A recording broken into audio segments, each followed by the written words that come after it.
ಮೀನರಾಶಿಯವರ ವರ್ಷ ಭವಿಷ್ಯದತ್ತ ಗಮನ ಹರಿಸೋಣ.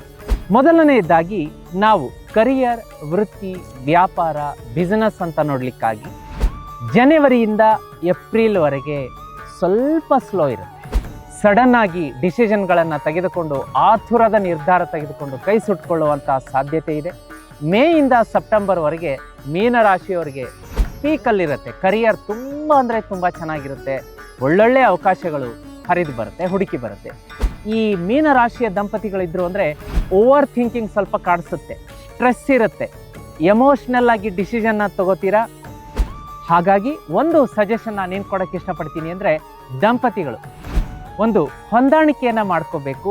ಒಂದು ಒಳ್ಳೆಯ ಸಮಯವನ್ನು ಕಳೆಯುವಂಥದ್ದು, ಒಂದು ರೀಕ್ರಿಯೇಷನ್ ಮನೋರಂಜನಾ ಸ್ಥಳ ಇರಬಹುದು, ಹಿಲ್ ಸ್ಟೇಷನ್ ಇರಬಹುದು, ಅಲ್ಲಿ ಹೋಗಿ ನಿಮ್ಮ ದಂಪತಿಗಳಿಗೆ ಒಂದು ಗಿಫ್ಟನ್ನು ಕೊಡುವಂಥದ್ದು, ಒಳ್ಳೆಯ ಟೈಮನ್ನು ಕಳೆಯುವಂಥದ್ದು, ಈ ಥರ ಪ್ಲ್ಯಾನ್ ಮಾಡ್ಕೊಳ್ಳಿ. ಅಂದರೆ ದಾಂಪತ್ಯದಲ್ಲಿ ಮಧುರತೆ, ಹೊಂದಾಣಿಕೆ ಬರುವಂಥದ್ದಾಗುತ್ತೆ.